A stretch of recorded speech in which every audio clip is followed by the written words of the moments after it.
욥기 21장 17절부터 34절까지 저와 여러분이 한 절씩 교독하겠습니다. 악인의 등불이 꺼짐과 재앙이 그들에게 닥침과 하나님이 진노하사 그들을 곤고하게 하심이 몇 번인가. 그들이 바람 앞에 검불같이 폭풍에 날려가는 겨같이 되었도다. 하나님은 그의 죄악을 그의 자손들을 위하여 쌓아두시며 그에게 갚으실 것을 알게 하시기를 원하노라. 자기의 멸망을 자기의 눈으로 보게 하며 젖는 자의 진노를 마시게 할 것이니라. 그의 달수가 다하면 자기 집에 대하여 무슨 관계가 있겠느냐. 그러나 하나님께서는 높은 자들을 심판하시나니 누가 능히 하나님께 지식을 가르치겠느냐. 어떤 사람은 죽도록 기운이 충실하여 안전하며 평안하고 그의 그릇에는 젖이 가득하며 그의 골수는 윤택하고 어떤 사람은 마음의 고통을 품고 죽음으로 행복을 맛보지 못하는 도다. 이 둘이 매 한 가지로 흙 속에 눕고 그들 위에 구더기가 덮이는구나. 내가 너희의 생각을 알고 너희가 나를 해하려는 속셈도 아노라.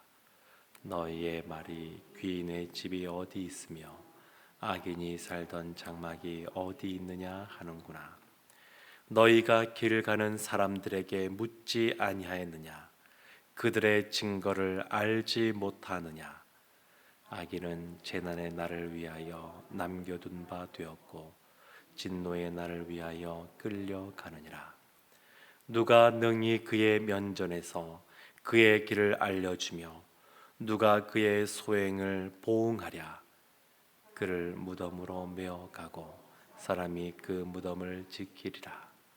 그는 골짜기의 흙덩이를 달게 여기리니 많은 사람들이 그보다 앞서 갔으며 모든 사람이 그의 뒤에 줄지었느니라. 그러므로 너희는 나를 헛되이 위로하려느냐. 너희 대답은 거짓일 뿐이니라. 아멘.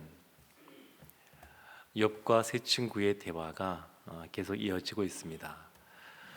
오늘 본문의 말씀 욥기 21장까지가 이 세 친구와 대화를 주고받는 두 번째 라운드, 두 번째 큰 단락이 마무리 지어지게 됩니다.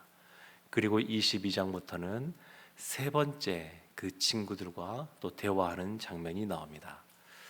근데 욥기서 말씀을 쭉 보면 앞에 있는 서론 부분 1장, 2장, 그리고 끝에 있는 결론 부분, 그리고 가운데 본론 부분에 가장 많은 분량을 차지하는 부분이 이 세 친구들과의 그런 대화의 내용입니다. 그런데 보면 갈수록 강도가 세지는 그러한 차이는 있지만 쭉 말씀을 보면 그 말씀이 그 말씀 같다, 이렇게 생각되어지기도 합니다.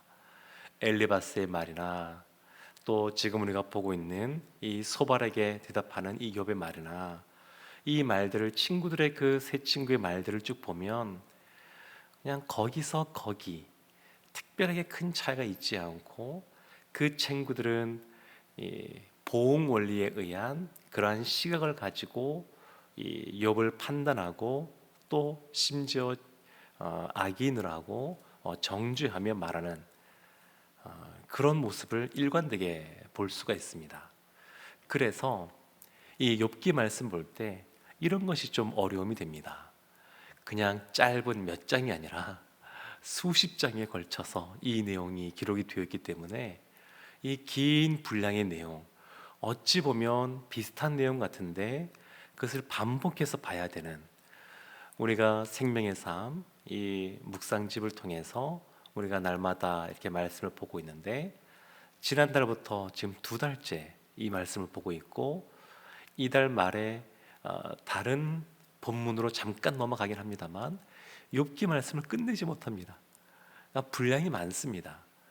그래서 이 말씀을 어찌 보면 비슷비슷한 말씀이다 여겨지는데 이 말씀을 오랜 시간 동안 계속 묵상하고 말씀을 듣는 것이 우리에게 어려움이 되기도 합니다.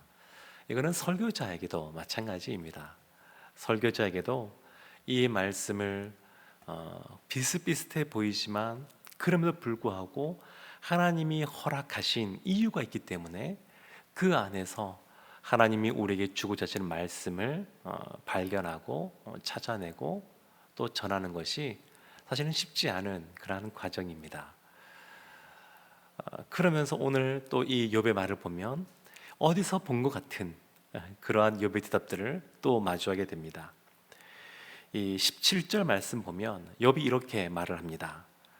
악인의 등불이 꺼짐과 재앙이 그들에게 닥침과 하나님의 진노하사 그들을 곤고하게 하심이. 이 앞부분에는 하나님께서 보응 원리에 의해서 선한 자에게는 상을 주시고 악한 자에게는 벌을 주는 것이 맞지만 그렇지 않은 예외적인 경우들도 많이 있더라, 그렇게 말을 했고, 이 17절 말씀은 하나님이 그들 가운데 그와 같은 벌을 주시지 않은 경우도 너무 많이 있어서 언제 그런 일이 있었느냐 이렇게 반문하는 겁니다. 몇 번인가. 근데 욥이라고 해서 지금 하나님의 모든 것을 다 알고 있는 것이 아닙니다. 그렇지만 욥이 자신이 친히 그와 같은 어려운 일들을 겪다 보니까 이런 것들이 더 많이 눈에 띄는 겁니다.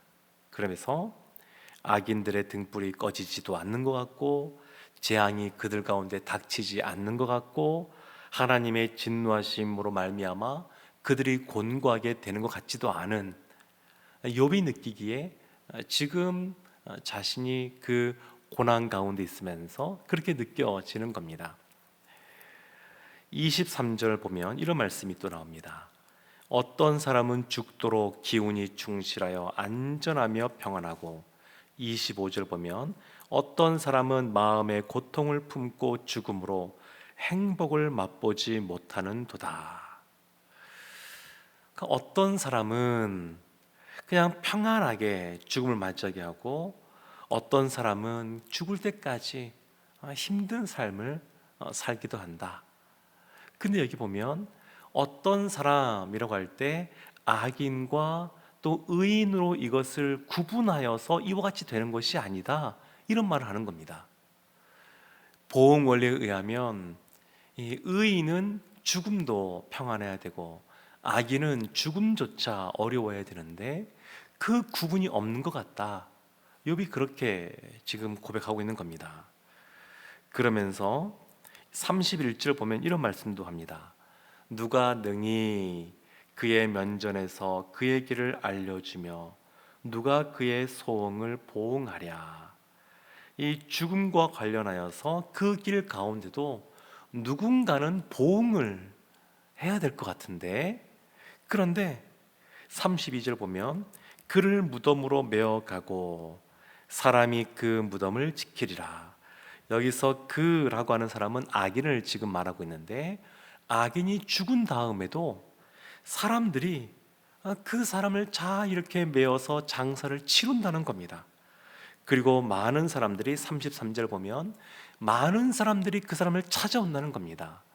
이 땅에서 악을 행하고 그러면서 불법으로 편법으로 여러 가지 불의로 불을 또 책정하고 그리고 가정에서도 평안하게 사는 것처럼 보이고 그러한 축복의 삶을 사는 것처럼 보이는데 그 악인이 죽어서까지, 아니 죽음 이후에도 많은 사람들이 몰려들어서 그 사람 조문객들이 몰려들어서 그들을 위로하고 따라가는 모습, 이런 모습이 보인다는 겁니다. 그래서 하나님이 도대체 언제 이 악인들의 행위에 대하여 보응하시는가, 욥이 그렇게 지금 말하고 있는 겁니다. 그러면서 그 친구들에게 너희들의 말이 어떤 말인지를 분명하게 이렇게 규정하며 설명합니다. 27절에 내가 너희의 생각을 알고 너희가 나를 해하려는 속셈도 아노라. 이제 욥이 그 친구들의 생각을 다 알고 있습니다. 그들의 속셈을 알고 있습니다. 그들의 생각이 뭐냐면 28절에 너희의 말이 귀인의 집이 어디 있으며 악인이 살던 장막이 어디 있느냐 하는구나. 욥이 그동안 귀인처럼 지냈었는데 어디 있느냐? 너는 이제 악인이다. 악인의 장막 가운데 너가 있다. 이렇게 친구들이 본다는 겁니다. 그래서 욥이 이 친구들을 향하여 제일 마지막에 34절에 이렇게 말합니다. 그런데도 너희는 나를 헛되이 위로하려느냐? 너희 대답은 거짓일 뿐이니라. 결국 그 친구들의 하는 말들은 거짓된 말들이라고 욥이 말을 합니다. 그러니까 그 친구들이 위로하기 위하여 왔던 가까운 사람들인데 그들이 이와 같이 비난하고 정죄할 때 참 사람이 그 마음에 모르는 사람이 그렇게 비난의 말을 하는 것과는 차원이 다르게 더 깊은 마음의 아픔도 겪게 되고 그리고 마음이 흔들리기도 합니다.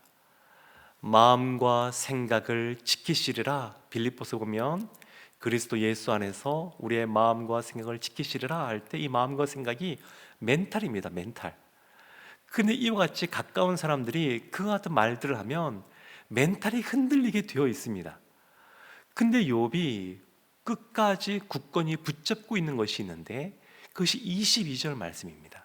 22절 말씀에 그러나 하나님께서는 높은 자들을 심판하시나니 누가 능히 하나님께 지식을 가르치겠느냐?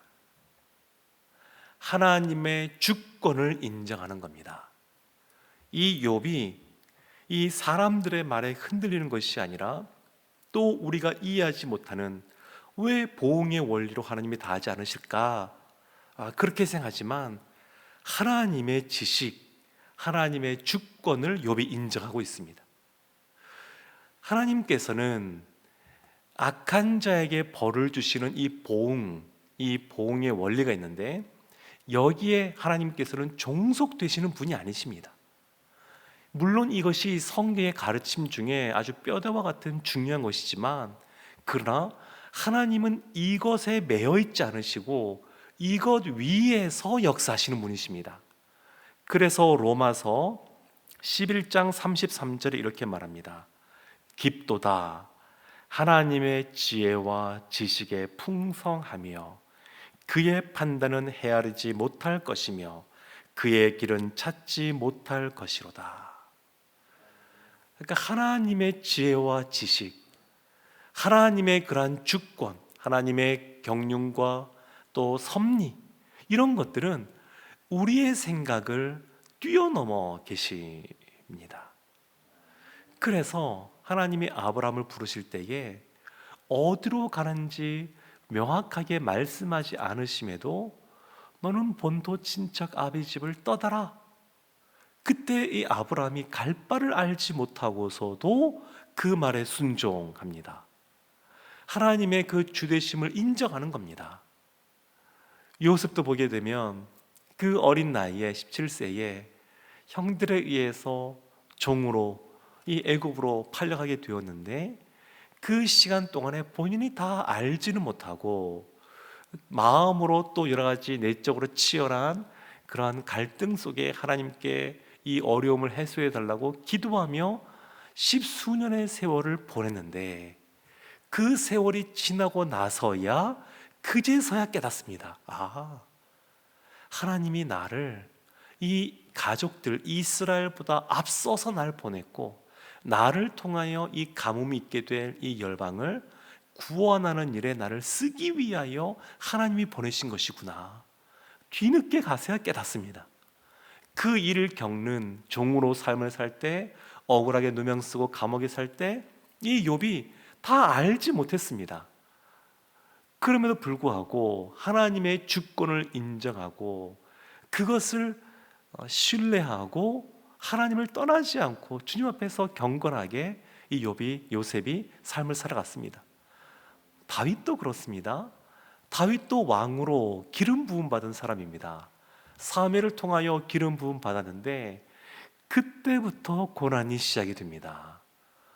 기름 부음 받았으면 그때부터 왕의 역할을 해야 되는데 그것이 아니라 10년의 그러한 세월 동안 사울 왕에게 쫓겨다니고 목숨의 위협을 당하고 또 여러 가지 마음에 상처 있는 사람들을 다 끌어안고 400명, 나중에 600명 이 사람들을 데리고 다니면서 또 살아야 되고, 이러한 삶을 이 다윗이 긴 시간들을 보냅니다.